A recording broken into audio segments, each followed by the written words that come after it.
for the kind introduction, the warm introduction. I'm grateful to be here with you all today. Just getting this set up. I think we're in order. Can we all see?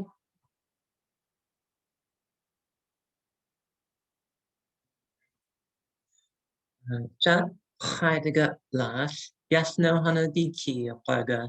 Hlk'aanGa de Hlk'aanGa stu fleeging. The hain stel gun. Lately today, stel gun. Why do la hungan go gun? Hello, wonderful people. My name is Yashno. I'm from Skidegate, Haida Gwaii, and raised in Prince Rupert, Tsimshian territory, Lahain. I spent 8 years on the territory of the Tla'atin T'enneh, the traditional unceded territory of the Tla'atin T'enneh, attending the University of Northern British Columbia, and I'm still completing my master's through there, focusing on Skidegate Haida language revitalization through traditional storytelling while incorporating queer theory.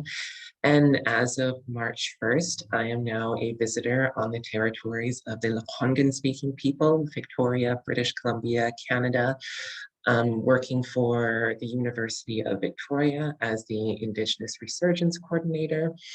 And I'm grateful to be able to have relocated to live, to play, to learn on the beautiful territories of the Lekwungen speaking people. So I wanted to acknowledge that. That is where I am located and that's where I am situated. My presentation title for you all today is Hlk'aanGa, which translates to Intertwined in my Skidegate Haida language, Decolonizing Partnership from an Indigenous Worldview. I chose this title because Hlk'aanGa speaks to the responsibility of relationality within communities, relationships, partnerships, and beyond. So in the previous slide, in my introductory slide, I told you who I am and where I come from. I situated myself in this virtual space for and with you all. And I do this because, as Cree author Sean Wilson says, it aids in building relationships with my readers, or in this case, my listeners and viewers. I believe that the knowledge we hold is derived from the relationships we formed throughout our living and learning journey. We don't just wake up one day as an academic, for example, and decide that we want to study a certain topic. It is the experience and the relationships embedded within those experiences that shape how we interact and interpret our world. It also shapes what we bring to the table of our life and our research.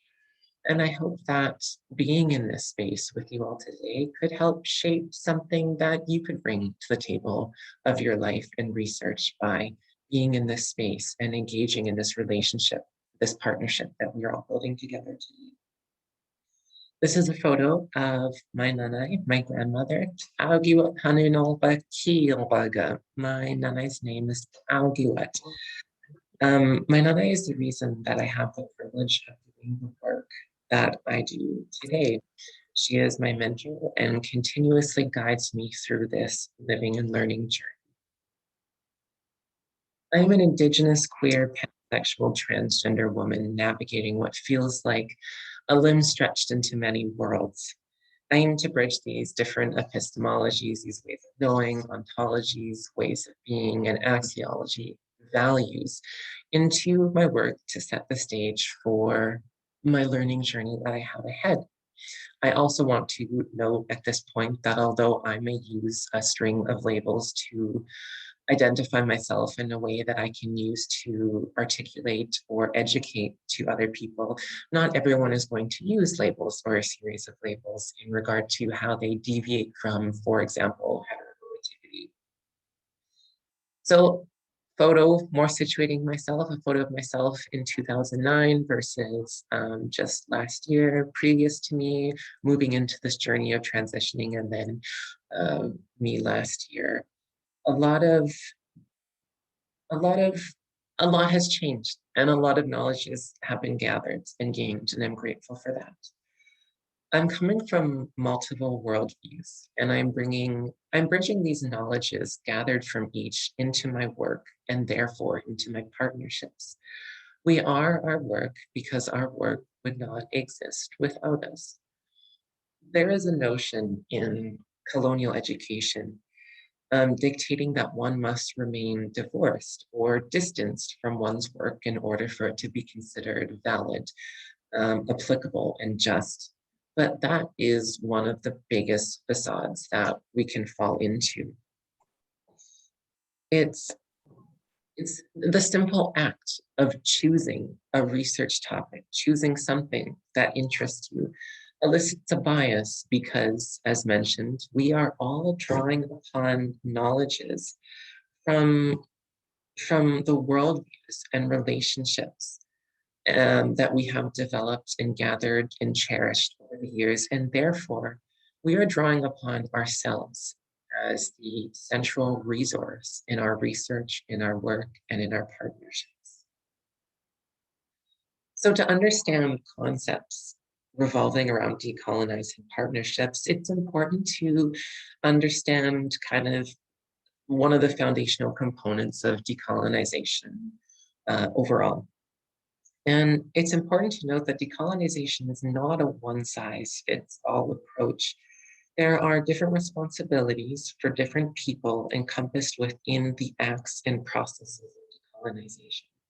For example, the agenda for Indigenous decolonization, led by Indigenous people on Indigenous land, is going to be very different and have different responsibilities than settler decolonization, led by settler people also on Indigenous land.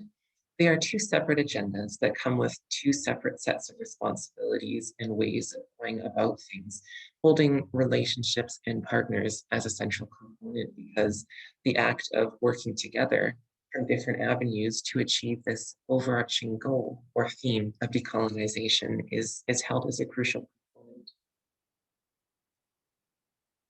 Decolonization brings about the repatriation of Indigenous land and life. It is not a metaphor for other things we want to do to improve our societies and schools. So these authors, Hlk'aanGa, in their article, Decolonization is Not a Metaphor, use the term repatriation, and that makes sense.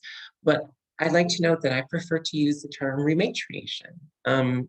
At a very foundational and basic level, we call our Earth Mother Earth, not Father Earth. So rematriation seems to fit into that realm a little more. And I see it as an avenue to deconstructing patriarchal and colonial ways of thinking, especially those embedded in partnerships. So decolonization revolves around the returning of land and life to Indigenous people, not what we want to do to improve our societies and our schools, et cetera, et cetera.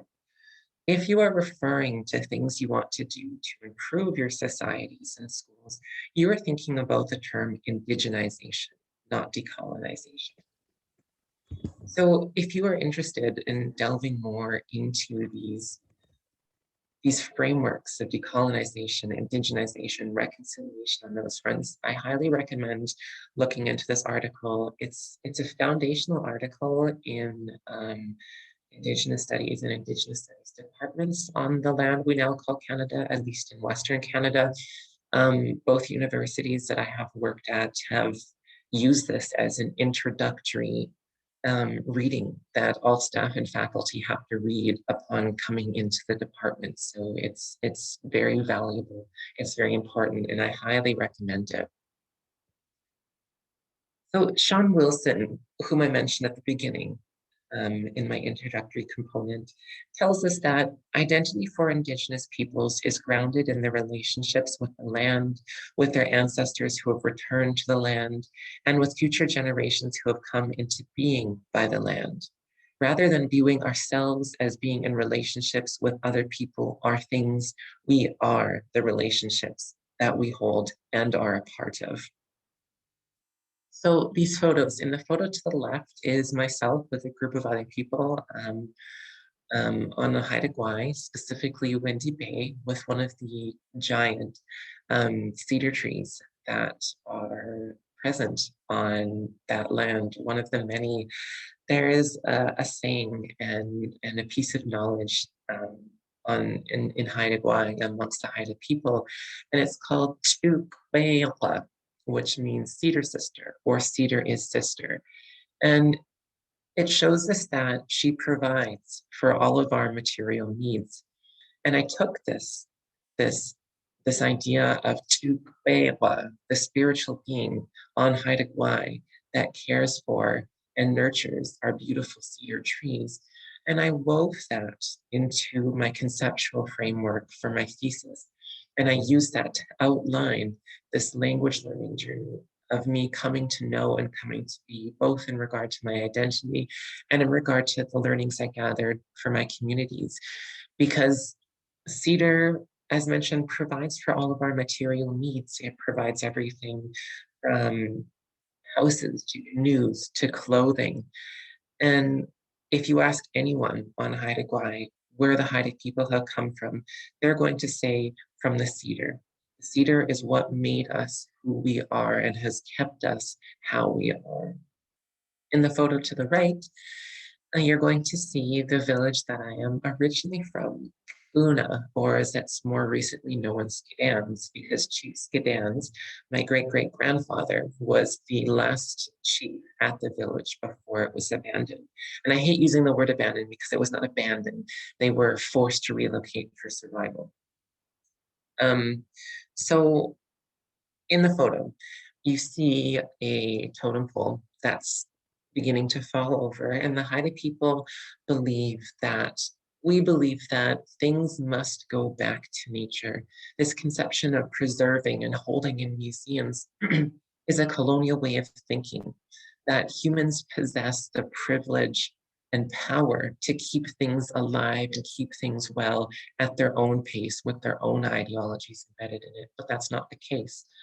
We believe things always go back to Mother Nature. We go back to the land. And Sean Wilson tells us that we go back to the land with our ancestors, and we wait for the young youth and children who are still coming into being by this land in the future and preparing them for coming back to this land. So the totem pole is a potlatch totem pole, and you'll see rings on it. Each ring symbolizes when a family or a clan in that house held a potlatch, and a ring would be carved for every potlatch. It essentially symbolized wealth, prosperity, power, and essentially support, building a community, building relationships, building partnerships, showing that that family holds that as central to their ways of living and learning, community support, relationships. If you look into the back, you see two slight openings in the trees where you can see in a little bit farther. The one on our left, as you're looking at it, was where the house was of my great-great-mother, my great-great-grandmother.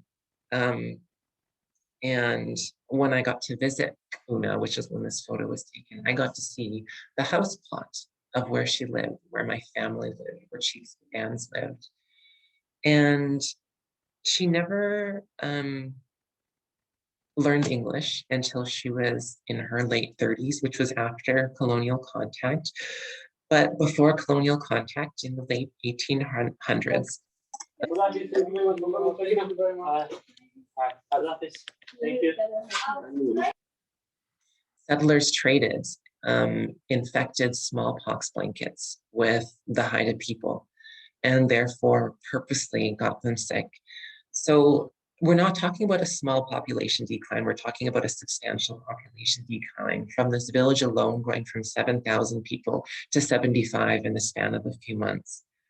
So the chiefs from all 13 villages, there was originally 13 villages on Haida Gwaii, gathered, declared that the Haida people were in a state of emergency, that wars were to stop because the different villages were always at war with each other, and that there was to be peace, and that the 13 villages would move to the two remaining villages we have today, Skidegit and Masset, in order to preserve the population. So my great-great-nanai, She had the last baby, born at Hlk'aanGa, packed up her family, got in her canoe, paddled to Skidegate amidst this epidemic, this genocidal epidemic, lived her life there, was forced to learn English, embedded in the church, and she died in a Western colonial hospital bed at the age of 111, with her last words being that of English. She lived a traditional life, not knowing that there was people beyond the Haida people, because the Haida people were very secluded until later on in colonial contact, as it was an island off the west coast, and Canada was colonized from east to west, west being last. And she went from this life of living traditionally and living from the land to dying in a human-made colonial hospital at the age of 111. Speaking English as her last words. My knowledges and experiences as a queer Haida woman are directly tied to this land that I am from. From this tie to the land, the tie to my ancestors who have returned to this land is present alongside the connection to future generations who are yet to come into being from this land. And this is a photo of my great-great and I. She would have been 102 in this photo, still kicking. She looks very serious in this photo, but she was very humorous in a dry sense. But understanding where one is from in any realm of life, and we're thinking land-based, we're thinking decolonization, we're thinking the returning of land and life to Indigenous people, in this case, speaking to partnerships, is so crucial in effectively working in diverse partnerships within an Indigenous worldview, and therefore decolonizing partnerships from this Indigenous worldview. When delving into specific realms such as students as partners work, there is always going to be more to take into consideration with decolonizing these forms of partnerships. Not only is there the central factor of knowing the core of decolonization, land, and how we come from the land, but there are factors of power and hierarchies and the dynamics of partnerships embedded within. As discussed in a publication that I wrote in 2019 for the International Journal for Students as Partners, which was titled Hlk'aanGa, Stuffing a Jar Full, I said, if we want to engage meaningfully in the growing SAP agenda in higher education, then we need to remember that we are all human, and humans crave relationships with those around us. If our work revolves around the divorce of self from our own research, how are we supposed to avoid seeing and working with our students through the same lens you view your research, objective and distanced? I believe that this is the very same lens. This is the very process that is the foundation of tokenism that is so rampant within the students as partners work we have experienced. Power hierarchies are erected, work and research are distanced, and therefore relationships between students and instructors crumble because students become a subject of research, something that is supposed to be objective and distance, which, as discussed, is impossible research and therefore impossible partnerships. So what can we do from here? Well, there's a lot, and I definitely cannot give you all the answers, nor do I know all the answers, but what I can give you is a story. During one of my visits to Skidegate, my Nana and I were at the Skidegate Haida Immersion Program SHIP, the language house, and the elders were trying to figure out a word that was not in our dictionary yet. And we were all thinking and thinking at first on our own. And then people began chatting in partners and groups and bigger groups. And the room got louder and louder and louder as time progressed. And you could hear stories being told, personal and traditional, where this word could have been used, where we could find this word. And this went on for maybe 2 hours. And then suddenly someone said it. Someone said the word that we thought was lost. And then it was chanted over and over and over again. A word that we thought was lost was found. And when a word is lost from our language, so many components of cultural knowledge are lost with it. Things that we can't get back because we only have 13 fluent speakers as it is. And when we lose a word, it's a mourning process we go through because oftentimes that word is never coming back to us and we can never find it again. So this word was found. And my uncle Roy, who's my Nana's older brother, he's pictured here, who unfortunately left us to the spirit world this past May of 2020, then said, when you put a group of people in the same room for the same purpose, goal, and outcome, something beautiful will happen. And something beautiful did happen. We require everyone in the circle of our lives in humanity, to get to where we want to go. Indigenous, non-Indigenous, queer, straight. You are your work, and your work would not exist without you. You are your relationships. You have a responsibility to honor yourself and your relationships in your life and in your work. You have a bias. You are not objective.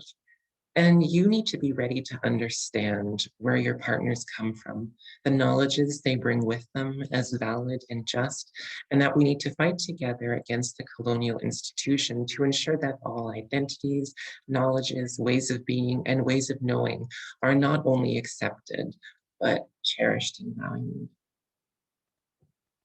And that's it for me. Hlk'aanGa. Thank you, everyone.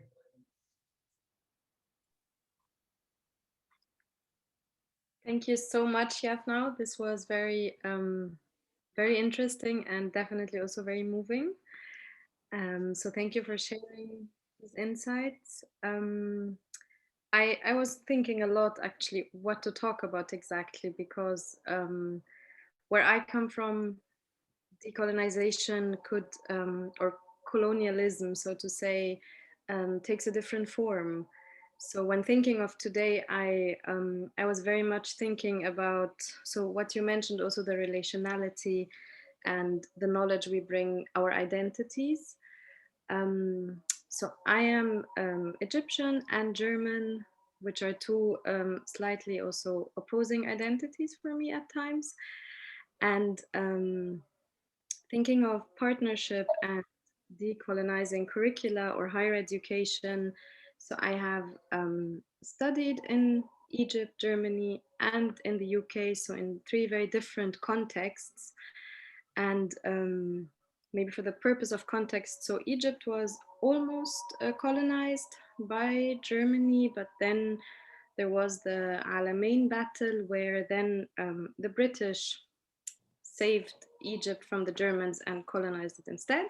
So it's a very different or it's a very interesting story to be then moving in these realms. And when thinking of partnership, I kept thinking about the title of today's seminar and decolonizing partnership, and then I was also thinking of how to to flip it almost, and to also so through partnership to decolonize in a way, which I feel has somehow shaped who I was in since starting my work on the program. And so just also a little story about the what you said about the relationships we build and how they impact who we are and the knowledge we bring. It really resonated with me because when I started my undergrad studies in Germany, so I came from the Egyptian higher education context, which is very hierarchical, in which the term partnership probably only exists if you are talking about a firm or how a legal company is built up or so. Not remotely in how we are talking about partnership today. And so then I went to Germany, and I had a meeting with a professor in Berlin to get the credits for a statistics course I had already done. And he said that he will ask me 3 questions, and if I'm able to answer them, he will give me the credits, which was very fair. I could not answer any of the questions, despite having had really good grades on the course. And so I thought, okay, I'm not getting the credits, that's fine. But then what he did is he said that he asked me what university I studied in Egypt. I told him the name, and he Googled it, and then he said, quote, "I don't know why Arab countries let their people become so stupid." So I was 18, I was just starting. It was the first time for me to deal with a professor in Germany coming from this Egyptian context. Having this meeting felt like a really big step. And all I remember was that I went out, and I think I was crying a bit on the street. And since then, it has, throughout my undergrad, really impacted how I speak to my lecturers, how I approach them. And it's something I remember until today really, really well. And so now, being in this very what feels like a very different context, where we are working with things like, we are working as partners, and we're doing partnership projects, and we are talking about all these difficult, uncomfortable things like colonialism and decolonizing, feels like having moved through very different worlds. And I couldn't agree more that the answers are very difficult. It's decolonizing and colonialism are existing in so many different forms and have so many different nuances that I think, at least what I'm taking away from your presentation, Yat, now, is really that this sometimes emotional, uncomfortable process of reflecting on how we experience colonialism and what we can do, is it's a long way, but it feels like the right way. Yeah, so that's really it from my side. And then I will hand over to our other Fatima today, so our student as co-creators ambassador. So I will just stop my video and hand over to you, Fatima. Hi. I'm the student version of what Fatima is. So I'm an alumni from Westminster. My name is Fatima Zara. I am very interested in the whole decolonizing and colonizing like area because I'm from Kenya, which used to be a colony of the UK, and how like it wasn't in my time when we were colonized, but the when you go to like a different country and say you're from Kenya, they'd be like, but why is someone who is Asian in Kenya? Like what is your role in all of this?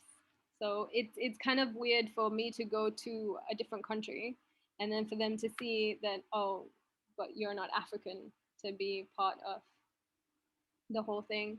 And in terms of partnership, uh, I don't know. Uh, I'm not sure about how is it.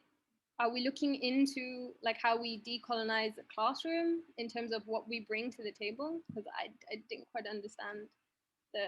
It's a question to Jan now. Um, is that, am I correct?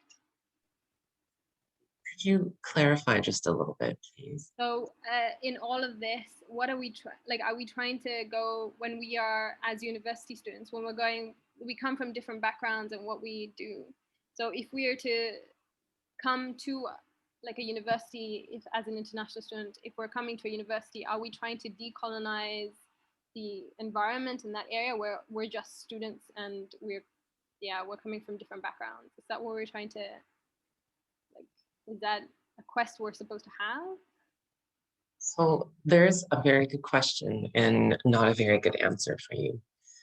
There are a lot of different components embedded within the different things that you're saying. An example I can briefly give you is in my undergrad, I began doing an honors thesis in psychology called Decolonizing Psychology Through Story, which soon after I gave up on even attempting, because psychology is a colonial discipline. Psychology came over with the colonizers to the land we now call Canada and was often used as a tool of harm. So I thought, how can I decolonize something that was never not colonized? If you try to decolonize something that was never not colonized, it's no longer psychology, for example. It would have to be something else. And not to say something else would be bad, something else would be good, but there's that whole paradigm shift that you have to consider in this realm of decolonization. Can something even be decolonized? Because the D before colonize implies that it's something that was once one way, colonized into something, and we're trying to go back. And is that possible when it was never not colonized? So I think we have a responsibility to go into the institution as students and on some fronts hold decolonization at the forefront, which revolves around the returning of Indigenous land and life to Indigenous people. Keep in mind reconciliation as things you want to do to improve your societies in schools, which encompasses things like in Canada here, in British Columbia, the land we now call British Columbia, will bring in elders from Indigenous communities to speak on Indigenous knowledges. We'll bring in Indigenous artists to teach about art from an Indigenous worldview. Those are components of indigenization, bringing in these knowledges and making space for these knowledges, whereas decolonization is the returning of Indigenous land and life. So perhaps there is the responsibility of decolonization, keeping in mind there are two different avenues: Indigenous decolonization, settler decolonization, keeping in mind indigenization as bringing in these knowledges. But I think another forefront is understanding where we all come from, understanding that the institution is a repressing and colonial place that is going to tell people who stray from the colonial norm of white, straight, and cisgender and their knowledges as abominations, and bringing those back in. And I think that's the best answer I can give you. Thank you. So I was looking into all these kind of things about how we as different backgrounds as students come into like a classroom, and how we can then, like, you know, as different people, especially international students who come into like a UK university, can bring into the table, and how I think the students as co-creators has helped us, like, not just in terms of like different backgrounds in people, but also like different backgrounds when it comes to both the role that you have in the university as a student, as a staff member. So I don't know if that is something that is interesting. But thank you. It certainly is interesting, and Hawa for sharing that. That's important to do, as mentioned in the last bit of the presentation, is understanding where people come from, the knowledges that they bring with them as valid and just and important. So Thank you, Fatima, so much. I think you also gave me a perfect opening to the audience to also share their experiences, because when you asked, so are we supposed to decolonize classrooms as people who come from different contexts, it is very much really about the personal responsibility in this. So thank you again, Fatima. Thank you, Yasno. And now I invite everyone really share your questions or insights in the chat box, or you're also welcome to share your camera or microphones with us. So